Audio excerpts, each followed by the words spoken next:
Our town, with its quaint houses and timeless charm, was the very definition of idyllic. But every October, as the air grew crisp and leaves turned golden, an undercurrent of excitement pulsed through the streets. Halloween was our town's crown jewel, with households vying for the title of Best Decorated Home. However, the historic Millerson estate, with its sprawling grounds, was always a clear winner. The year I turned 16 was no different, except for the whispers. Whispers about the Millersons' newest decoration, an eerily lifelike scarecrow. Standing tall amidst the manicured lawns, this scarecrow was a far cry from the playful ones we'd grown accustomed to. Detailed wrinkles etched its face, and the eyes, they held an unsettling gaze. One evening, my friends Clara, Nate, and I ventured to the estate. As we approached the scarecrow, Nate joked, "Bet it's Mr. Millerson trying out a new Halloween costume." Clara, ever the skeptic, rolled her eyes, but her usual bravado was missing. The whispers grew clearer. "Help. Me. Did you guys hear that?" Clara's voice wavered. We nodded, too stunned to speak. Nate, trying to lighten the mood, said, "Maybe it's just a speaker or something." But as he reached out to the scarecrow, his face went pale. This feels real." In a surge of panic, we began to unravel the scarecrow's bindings. Beneath the rough fabric was the frail but alive figure of Mr. Millerson. His eyes, clouded with fear and relief, locked onto ours as he whispered, "They're still here." The revelation sent shivers down our spines. "Who?" Clara gasped. "The burglars," he replied. "They wanted to ensure no one would find me until they'd had their fill of the estate." We realized the peril we were in. Keeping Mr. Millerson hidden behind a nearby shrub, we formulated a plan. Clara, with her sharp wit, suggested we act normal, pretend we hadn't discovered their grim secret. Meanwhile, Nate would subtly alert the police. However, as the night deepened, the eerie stillness was shattered by footsteps. "Looks like the kiddos found our secret," a chilling voice echoed. "Pity, they seemed like smart ones."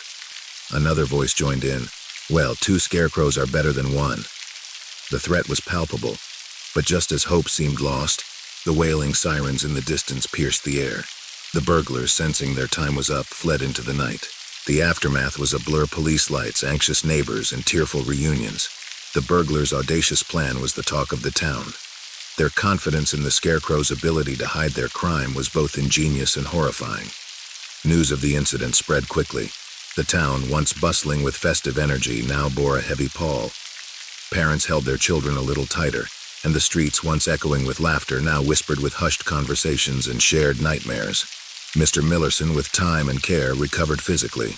The town rallied, ensuring the culprits faced the consequences of their heinous act. But the emotional scars ran deep, not just for Mr. Millerson, but for the community as a whole.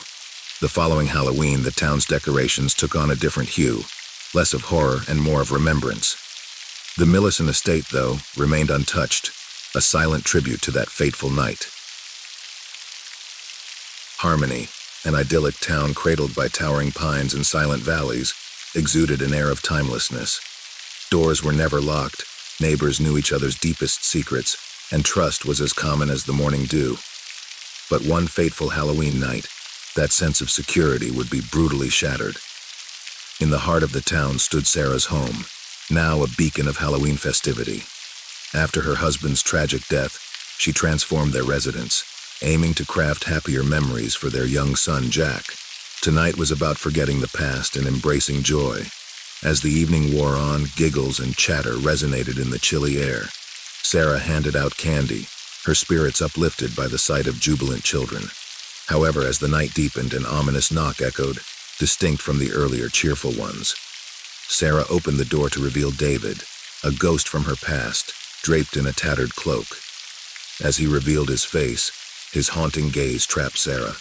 Once close, David had confessed deep feelings for Sarah, ones she never reciprocated, intensified by her husband's demise. Sarah hesitated. "David, why? Why now?" Silently, David thrust forward an empty candy bag. With growing unease, she filled it, praying he'd leave. But as she shut the door, a feeling of impending doom settled over her. An uncanny sensation of being observed pervaded the house. Sarah felt it. So did Jack, who whispered about David's face, twisted in obsession, looming at his window. Concerned for their safety, Sarah began a vigilant check. Drawing near the basement, she heard a mournful melody.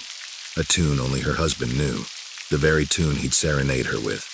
Mustering courage, she stepped into the cold darkness below. There, amid scattered memories, stood David, fixated on a particular photo. Sarah and her late husband, lost in each other's eyes.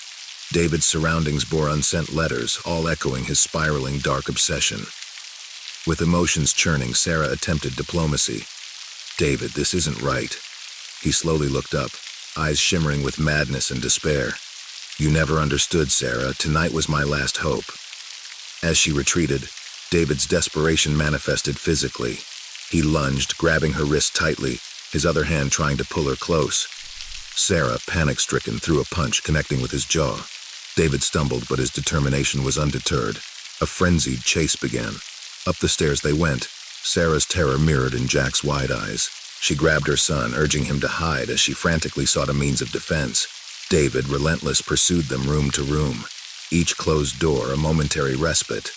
At one point, Sarah managed to trip David, causing him to crash into a glass cabinet. The shards injured him, slowing him momentarily.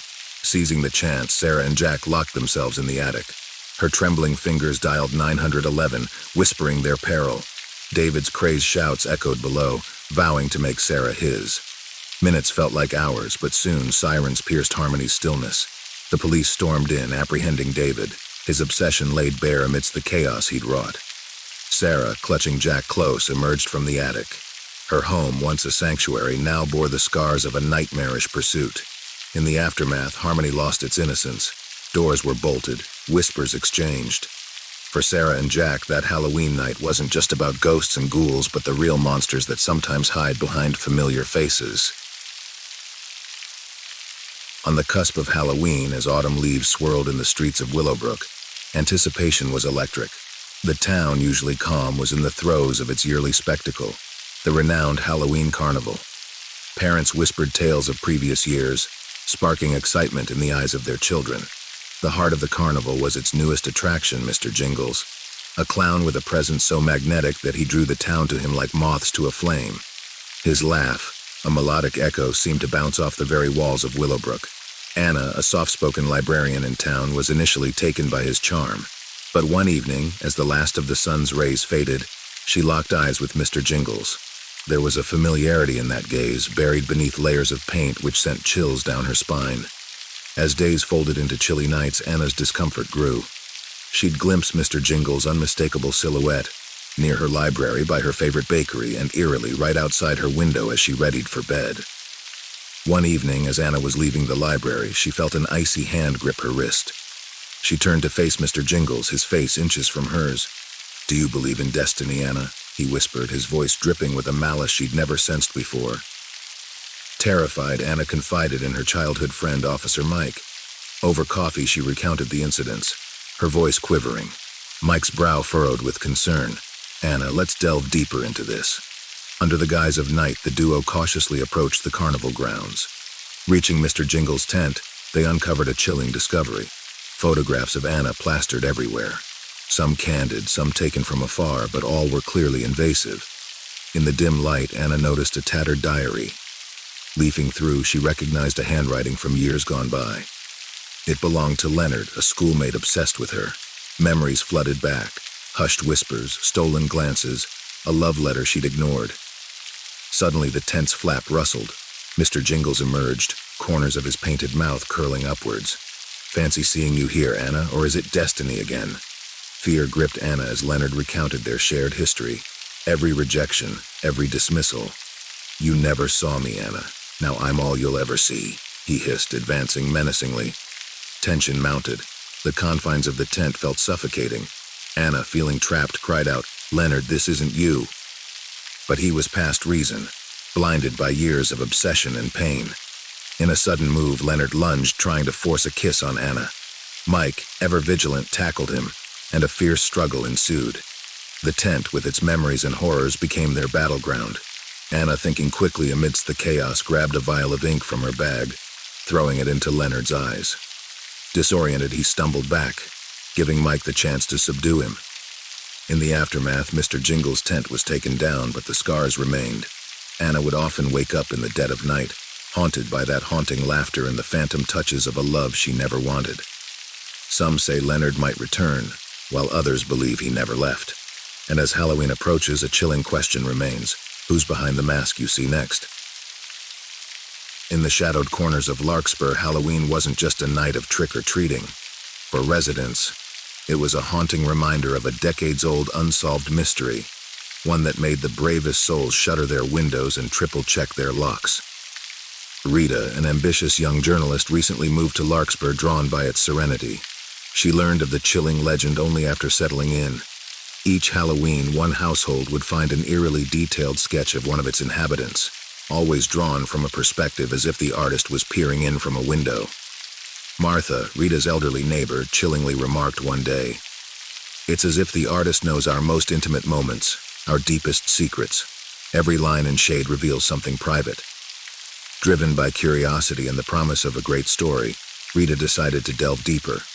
She discovered that the sketches started appearing after a local artist, Harold, disappeared from Larkspur 50 years ago. He was known for his obsessive detailing and had gone mad, sketching residents without their knowledge. Resolute on unraveling the mystery, Rita decided to stake out on Halloween night. Her watch began from her living room, the dim light from her lantern casting an eerie glow. Hours crawled by. Just as Rita's eyelids grew heavy, a soft rustling sound echoed. A shadow flitted across her window. Heart pounding, she approached her front door, finding a sketch on her doormat. It was her, precisely drawn, capturing her in this very moment of discovery. Panicking, she bolted all entrances and dialed the local sheriff. As she waited, her phone buzzed with a blocked number. Hesitantly, she answered. A raspy voice whispered, "Do you like it? I drew it just for you." Rita, gasping, managed to utter, "Who are you?" The voice chillingly replied, "Someone who sees, even when you believe you're alone." Dropping the call, Rita scoured her house, locking herself in her study. Hours felt like eternities, every creak amplifying her dread. Daybreak seemed a distant promise. As dawn's first light seeped in, there was a knock. The sheriff stood outside, concern evident. Relaying the night's events, Rita handed him the sketch. He looked puzzled. "This style, it's familiar." He hesitated, then continued, "My grandfather had a sketch just like this from Harold." Rita's blood ran cold. "But that was 50 years ago. Who's doing this now?" They were interrupted by Martha, pale and trembling, clutching a similar sketch. "It's not just you, dear. The entire street received one." The sheriff organized a town meeting. One by one, residents revealed they too had sketches. A collective shiver ran through the gathering. The stalker artist had returned, or perhaps he never truly left. While the sketches were never traced back to a single individual, Rita's investigative story put Larkspur on the map. But the fear remained, making residents wonder who was watching them and when the artist would strike again. October in Elmville was always a sight to behold. Trees adorned in hues of fiery orange, crimson, and gold, the town draped in festive decor. But for the residents, October also carried a somber undertone, linked to an unsolved, chilling reality. 10 years ago, during the week leading up to Halloween, a child had disappeared from Elmville. Every year since, like a morbid ritual, another child vanished, always during that same fateful week. Tales of the October kidnapper became local legend, whispered among kids as a dare, a ghost story. For parents, however, it was a haunting yearly terror. Jane, a single mother, had recently relocated to Elmville, seeking a fresh start with her 7-year-old son, Timmy. Unaware of the town's dark history, she loved the community spirit around Halloween. One evening, as they carved pumpkins, her elderly neighbor, Mrs. Harper, stopped by. Her pale, wrinkled face carried years of sorrow. "Keep Timmy close," she warned, her voice trembling as she relayed the tale of the October disappearances. Jane, skeptical but alarmed, tightened her grip on Timmy's life. She walked him to school, watched him during playtime, and kept him close as dusk approached. Days passed without incident. However, as the final days of October loomed, Jane's anxiety surged. Nightly news reported mysterious occurrences. Toys left in the middle of streets, distant cries heard during moonlit nights. On October 30th, the town held its annual Halloween fair. Jane, thinking their safety in numbers, allowed Timmy to enjoy the festivity. But as darkness descended and the crowd thinned, she lost sight of him. Panicking, she searched frantically, her cries growing desperate. The townsfolk joined in, fear evident on every face. With each passing moment and no sign of Timmy, Jane recalled the old mine shaft mentioned in Mrs. Harper's tales, a place forgotten by most where shadows eternally danced. Determined, she rallied a group of concerned locals and they raced to the mine shaft, the chilling wind of October biting at their heels. The entrance loomed dark and foreboding. Descending into its depths, they heard distant echoing cries. A chamber opened up, revealing children, including Timmy, bound and disoriented with a tall, cloaked figure among them. It was the town's reclusive historian, obsessed with Elmville's past, trying to recreate its bygone era by kidnapping modern children. The confrontation was intense. The locals, with Jane leading the charge, overwhelmed the historian. Together they managed to subdue him till authorities arrived. The children were rescued, the October kidnapper unmasked. Elmville breathed a sigh of relief, the decade-long nightmare finally over. However, as October's chill faded, a lingering unease remained. The historian was merely a man, but the tales of the tall man in the tattered cloak persisted among the children. The October of 1987 was one that the small town of Evergreen would never forget. The story I recount was passed down by my Uncle Joe, and every time he narrated it, there was a palpable tension in the room. As autumn's chill settled over Evergreen, Uncle Joe, being the curious 15-year-old that he was, took a part-time job at the local grocery. It was a quaint little place, the kind where regulars had their groceries tabbed and paid at month end. But one customer, an elderly gentleman named Mr. Henderson, stood out. Mr. Henderson, with his wrinkled skin and deep-set eyes, was a recluse. He had lived on the outskirts of Evergreen, in a dilapidated mansion that locals often whispered about. The house, covered in creeping ivy and hidden behind towering oak trees, was said to be haunted. Every Thursday, without fail, Mr. Henderson visited the store just before dusk. He'd wander the aisles slowly, always stopping to chat with Joe, and always purchasing just one item, a pack of black licorice. There was something about those interactions that always made Joe uneasy. Halloween approached, and Joe's curiosity got the better of him. Spurred on by tales from his co-workers and armed with flashlights and youthful bravado, Joe and 3 of his friends decided to visit Mr. Henderson's mansion. The night was moonless, the dark punctuated only by their torches. As they approached the mansion, they felt a coldness that wasn't just from the October air. A light flickered from an upstairs window, beckoning them. Inside, the mansion was a maze of dust-covered furniture, spiderwebs, and shadows that seemed to dance. The soft tune of a lullaby played, echoing through the hallways. Mesmerized, they followed the sound to a room where they found an old gramophone playing and walls adorned with photographs of children. Some photos looked decades old. Suddenly, the room's single door slammed shut, and standing in front of it was Mr. Henderson, his silhouette more menacing than Joe had ever seen at the store. "I've been expecting you," he whispered, holding out a pack of black licorice. Panic surged. Tim, one of Joe's friends, spotted a weak wooden panel on the wall. With adrenaline-fueled strength, they broke through it, creating a makeshift exit. As they ran through the dense woods, Joe could have sworn he heard Mr. Henderson's haunting lullaby chasing them. The next morning, shaken and disturbed, they went to the authorities. When the sheriff investigated the mansion, it was eerily empty, save for a still-playing gramophone and multiple packs of black licorice scattered around. For years, the mystery of that night remained unsolved. And while Mr. Henderson was never seen again, every Halloween, a pack of black licorice would appear on Joe's doorstep. Over time, Joe moved away, but the legend lived on. Even today, kids dare each other to visit the Henderson mansion, drawn by the lure of the unknown and the spine-chilling tales of the past. But the most haunting part? Every time Joe narrated this story, it wasn't just the tale that frightened us. It was the genuine fear we saw in his eyes, a testament to that harrowing Halloween night in 1987. Every family has its tales, whispered stories that send shivers down the spine. This one's been passed down in our family, and even today, it remains a haunting enigma. As I delve into this chilling chapter from the 1990s, I promise you, sleep won't come easily tonight. Everbrook was a quiet town nestled between thick woods and rugged hills. Home to my Aunt Lydia, the town had always been her sanctuary.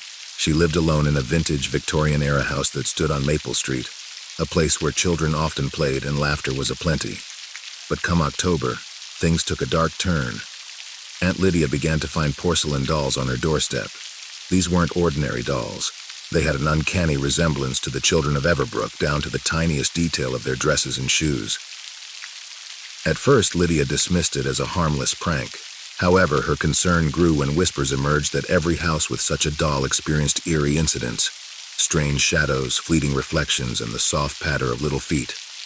Determined to get to the bottom of this, Lydia, being a woman of grit, set up cameras around her home. On the 30th of October, a chilling discovery was made.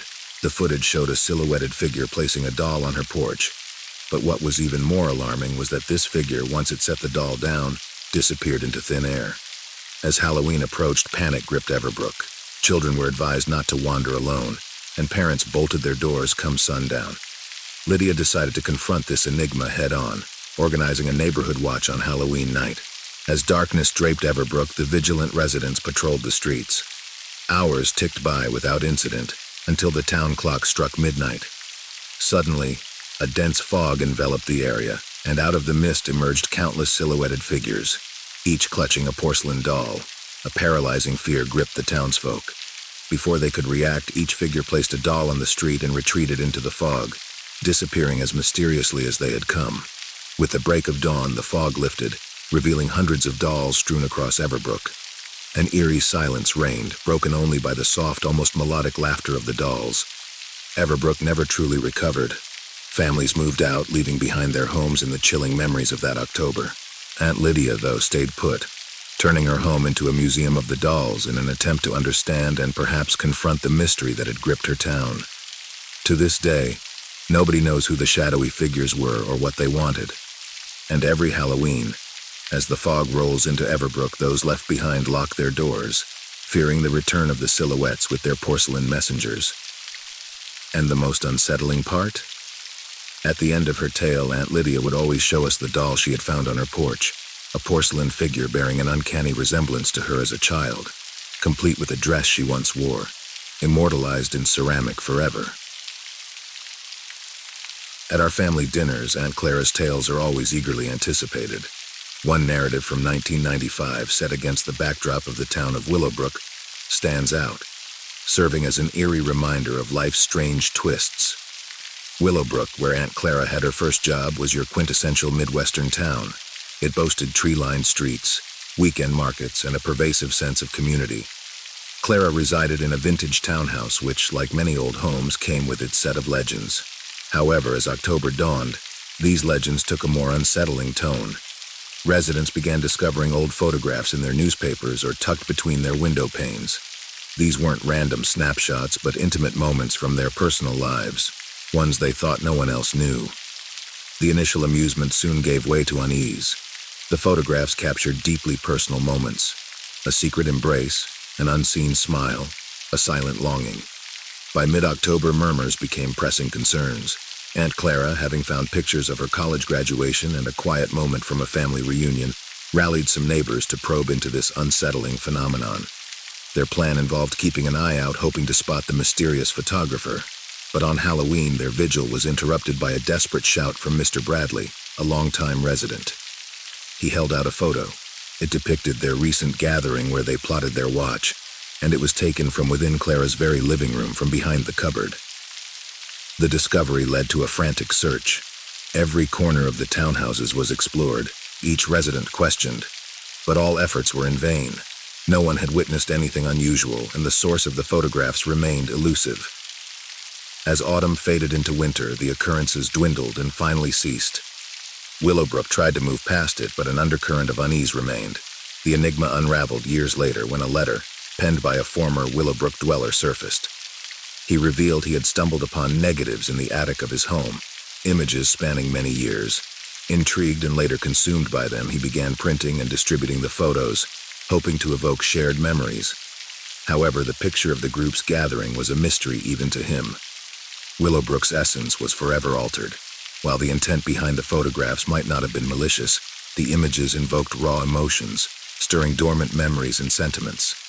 In the shadows of the night, if our tales from unsettling horror stories gave you a fright, press like and let it be known. Subscribe, so you're never alone in this haunting journey, and share, so others too can be wary. Until our next sinister tale, stay dark, dear listener.